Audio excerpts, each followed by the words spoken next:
Archangel Zadkiel. Being centered in inner peace. Greetings, beloved ones. We are Archangels Amethyst and Zadkiel, and we greet you with love. Today, we wish to discuss inner peace. Being centered in inner peace is very helpful during these times of energetic change. The new incoming higher frequency energy is inviting you to move your own personal frequency to a higher level. You may feel much activity both on the inner and outer levels as this occurs. Turning inward to inner peace can be very helpful in this process.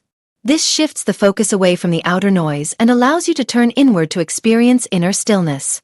This allows you to experience peace and focus on what is important to you. This can be achieved in several ways. You may wish to begin by turning your attention inward toward your heart center, where your divine spark resides. Gently relax into this process. There is no rush or hurry. The process of relaxing at your own pace will guide you into a sense of inner peace. As you begin to feel yourself in this inward focus, let your attention rest on your divine spark and your connection with Source. The more you focus on it, the stronger the connection will become. You will begin to feel a sense of inner peace as you realize you are part of something much greater than your individual self. You are part of all that is. You are connected to all of creation. With this realization, you can focus on what is really important to you at the present moment because you have tuned out the outer noise. You are able to determine where you want your focus to be at this time. Because the energy is always changing, what you wanted yesterday may be different from what you want today. This is a sign that you are being current with your path. Being non-attached to previous activities allows you to move forward with this process in a peaceful way. If you are aware of an activity or situation that is no longer a fit with who you are at the present moment, thank it for what you have learned from it and release it with love. You may also wish to surround those situations with the violet flame to transmute any energy you do not want to carry forward. You can also review events and your actions at the end of each day. If you find situations that you would like to handle in a different way in the future, you can picture your future actions and transmute the old energy with a violet flame. As you release those things that are no longer a good fit for you, you open up new energetic space for the next step on your spiritual path. This may bring an increased sense of inner peace because you are progressing on your spiritual mission. Having a balance between time with others and time alone can enhance your path. This balance is individual for each person. Focus on what mix is right for you. Including a daily activity or practice that you enjoy can also bring you peace. It may be spending time in nature, playing with a pet, or working on a favorite hobby. Your selection may vary from day to day. Remain in the present moment, and do what makes your heart sing at that moment. Experiencing inner peace is an ongoing process. When you remain focused on who you are at the moment and what brings you relaxation, you can take the actions to help you remain centered in inner peace. Beloved ones, we are happy that you are being centered in inner peace for highest good. Know that you are greatly loved. We are Archangels Amethyst and Zadkiel, and we surround you with love. And so it is. Message from the angels. Finding love now, my dear friends. We love you so very much. Your time on this earth, no matter how long, is short in the larger scheme of eternity. It is precious time. There is so much love to be enjoyed while you are here. And whether you enter this holiday season with wonderful traditions to celebrate, or with a heart heavy from loss, you can find love when you look for it in the here and now. If you are celebrating a season of tradition, it is useful to ask yourself if those traditions still bring you joy today. If so, embrace them wholeheartedly. Pass them on. Share them. They may be as alive and relevant now as they were long ago. For others, traditions have become items to check off the to-do list. In that case, consider making new traditions or gently letting the old ones go. What matters, dear ones, is not recreating what you loved in the past, but discovering where love flows most easily in your present day. For those of you who have lost your dear ones, it becomes especially important to seek the love available here and now. Your loved ones are not suffering. They are not upset. They feel love beyond compare.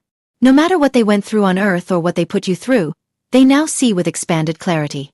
If you want to connect with them, remember, you won't feel them exactly as they were, but rather as they are. It may take time to set aside all you know about who they were, and quietly ask to feel them, as they are in their new reality. But if you surrender even a little, you may be overwhelmed by the love they now feel for you in heaven, regardless of how they behaved on earth. Their core personality is intact, but their troubles are gone, their resistance dissolved, and they no longer hold back their love. Sit with them daily, and eventually you will melt into the embrace of their expanded spirit. You need not try to feel them. Instead, surrender. Let your heart's desire call them, and breathe. They will feel your invitation, and as you relax, you'll feel their love. Whether you are celebrating or grieving, love, like sunshine, is ever present, ever shining, always waiting for you to open to its embrace. And you can open in the simplest ways. For example, during your holiday shopping, you can pause and look at the people around you. Ponder the love beneath their presence. Perhaps they're preparing a meal or a gift for someone dear. Perhaps they love their health or appearance and are shopping to support that. Perhaps they're bored and seeking cheer. Even the impatient drivers honking in traffic love where they're going, and love being on time so much that they forget their manners. You may not love their behavior, but you can still find something or someone to love anyway. Pause often. Look for love where you can find it. It might be your cozy home, nature, your animals, or a kind stranger. It might be family, your favorite soft sweater, or a warm drink. It might be a chilly winter sunset or the song of a bird. It might be pausing in front of a photo of a departed loved one and remembering a moment that still warms your heart, at which point you may just feel them remembering the moment with you. Then, dear ones, take a moment to acknowledge your love. You are here creating peace and balance in your daily lives. You are a blessing to many. You are a kind soul who cares about your well-being and the well-being of your world. You deserve your own love too. You are love. So in this beautiful season of light, whether you are celebrating, grieving, or both, take the time to pause and tap into the love all around you. Savor the sights, sounds, smells, textures, and small sweetnesses of the season. Every moment of life is precious, and every moment is ripe with love waiting to be seen. Don't rush through your season of light, dear friends. Savor it. You deserve the love that is waiting to be seen. God bless you. We love you so very much. The angels, the slingshot phase. There's a moment in any real transformation where the spiritual layer crosses a threshold before the rest of you catches up. This creates the slingshot effect. When we cross into a new phase, a new identity, a new boundary, a new truth, for a moment, there's clarity. There's relief. There's the sense of, finally, I've shifted. Then our emotional body starts snarling, our mind can attack us like it's been possessed, and our physical body can go into full-on detox. Inflamed, wired, exhausted, or collapsing. It makes no logical sense. This is the threshold slingshot. Understanding what's actually happening when this occurs is important. When the spiritual layer crosses first, as it always does, we shift timelines instantly. Spirit doesn't wait. When something's done, it's done. At that level, the contract is closed, the chapter is over, and the upgrade has been chosen. But our mental, emotional, and physical layers do not move at the speed of spirit, light. They move at the speed of matter, and that takes more time. That mismatch creates internal pressure that feels like a backlash and chaos. We can interpret that chaos as, I've done something wrong, I messed up, or I'm being attacked. What you're actually experiencing is the delay between a spiritual threshold and the human layers recalibrating to match it. It is the slingshot pulling back.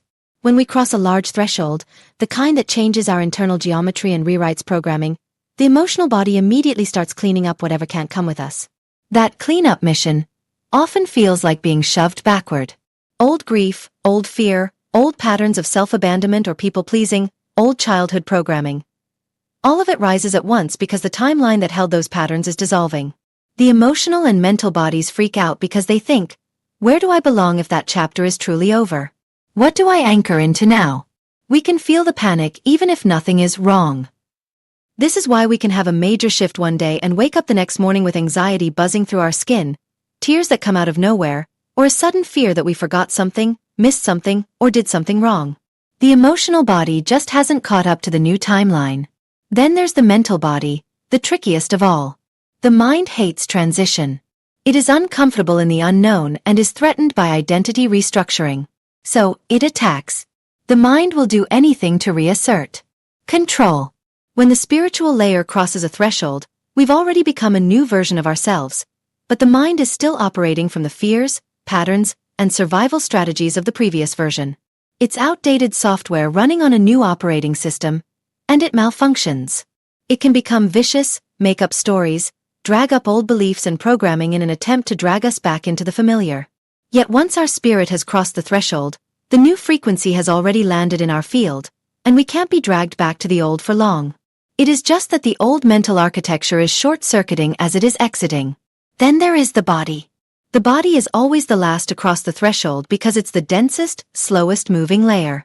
When the spiritual self shifts but the physical self hasn't integrated yet, the body dumps whatever isn't compatible with the new timeline. That can look like inflammation, flushing tight muscles, nervous system overload, adrenal surges, randomly gaining or losing a few pounds overnight, buzzing skin, full body tension, exhaustion, detox reactions that come out of nowhere. While it is very uncomfortable, it is the body letting go of the chemistry involved in the old identity. When the soul says, we're done with that version of ourselves, the body goes into a shedding process. It clears old stress hormones, old fear chemicals, old bracing patterns, old trauma residue. And it does it fast, which can feel like physical chaos. Bottom line, when we first cross into a new space, we often experience incoherence. One layer is in the new timeline, while the rest are still catching up. All of this happened to me recently. I crossed a threshold on the spiritual level. I laid a clean, decisive internal boundary that had been building for years, and the moment I crossed it, something in my system shifted. I could feel how monumental the moment was. I was choosing myself completely and unapologetically. The next morning, my nervous system went into an overwhelmed state I hadn't felt in years. Tight shoulders, flushed cheeks, zero tolerance for anything, emotional spike-ups, and physical tension that made no sense. My spiritual self had already moved forward. My human self was scrambling behind, confused and overloaded. It felt like being hurled backward even though I knew I hadn't done anything wrong. That's the slingshot. As I quieted myself to understand, I found the parts of me that held old roles, old responsibilities, old stories. I then opened my crown and said these words aloud. Heart suit, I am in full alignment. My body is in full alignment. My emotional self is in full alignment. My mental self is in full alignment. Heart suit, the old roles, responsibilities, and stories are let go. All of me steps forward into the new. As I anchored with deep belly breaths, I felt my system click. That was the moment the slingshot let go, and the layers moved forward together. As we move forward on this ascension cycle, we are breaking lifelong patterns, setting boundaries for the first time, saying no where we used to say yes, choosing ourselves where we used to self-abandon, and walking away from dynamics we've tolerated for lifetimes. There are 3 things that actually help when you're in this incoherence phase. Speak alignment into your field. Say it out loud. Direct the system. Your energy will follow your instructions if you give it. Let the body detox without making it mean something is wrong. When the body dumps old chemistry, let it. Drink water. Ground. Move slowly. Don't try to fix the detox. Let it be. It's the purge of a previous timeline. Stay present with the mind without believing its stories. The mind will throw a tantrum. It will say things that are not even remotely true. You've already crossed spiritually. The mind is just clearing its backlog. If you're in the slingshot right now, understand that you are just sinking layers. Your spirit is already on the other side of that threshold. Your body, your emotions, and your mind just need a moment to cross with you. Go easy on yourself. Now is the time to show ourselves radical, unconditional love and acceptance. Sending you all lots of love. Jenny, Archangel Michael. What do you believe? Greetings, beloved ones. We are sending you blessings of love and light in this now moment, and we are inviting you to open your heart to our message for you. Beloved one, as you are moving out of the illusion and into a higher reality of light and love, you will experience your choices more and more clearly. Yes, indeed, you have a choice every moment of your life. What is the choice? The choice you have is, what do you believe? Do you believe the experiences of the illusion of the ego? Or do you believe in the strength of God/Source? At first you might say, of course I believe in the strength of God/Source. On some level you might know that the illusion of the ego will keep you imprisoned in fear, lack and isolation, disconnected from God/Source, which is unpleasant. Therefore, a logical choice would be to fully believe in the strength and truth of God's reality. On a bigger level this is true. However, when you are in the midst of an illusion experience, this belief moves into the background. So, as you are awakening from the illusion, your choice will become more and more important, and even what seems to be a small thought or feeling will become more impactful on your ascension journey. Let's look at this closer. Sometimes, the illusion of the ego seems so real, tangible and inescapable. It is experienced in your interactions with others and yourself, thoughts, feelings, finances, health, love and so forth. It also is in direct opposition to the truth of God. So, here you are in a moment of distress, and in that moment your belief in the illusion is stronger than in the truth of God. It is almost as if the truth of God has been forgotten and has disappeared from your awareness, and the seemingly all-powerful illusion is the only thing in your experience. This is the moment of choice. When you are able to remember the omnipotence of God, the strength and truth of God, how powerful does the illusion experience feel then? How big does the illusion look when you compare it with the strength and truth of God? Look at the difference in size and power. Illusion or God? Which one is bigger? Which one do you believe more? Which one do you wish you could believe more? We placed the last question here on purpose. So often, there seems to be the wish to believe the power, strength, and truth of God, but then, the ego takes over the thoughts and feelings and fights to keep you imprisoned in the illusion. But, even this attempt of the ego is eventually futile. Deep within your heart and soul resides the power, strength, and truth of God/source. Deep within in you, there is a reaching for a way out into the light of God/source. This reaching is already enough to lay the choices you have before you. And you always have a choice. Illusion or God? Which one do you give the power? When you choose God, you will experience a relief from the strain of the illusion, and you can rest in the strength of the all-powerful, omnipotent God who carries you back home. Every little thought that comes up you can choose. Every little choice brings you closer to God. Welcome home. We are walking beside you, every step of the way. Dear ones, you are loved beyond measure. Always. I am Archangel Michael, and I bring you this truth.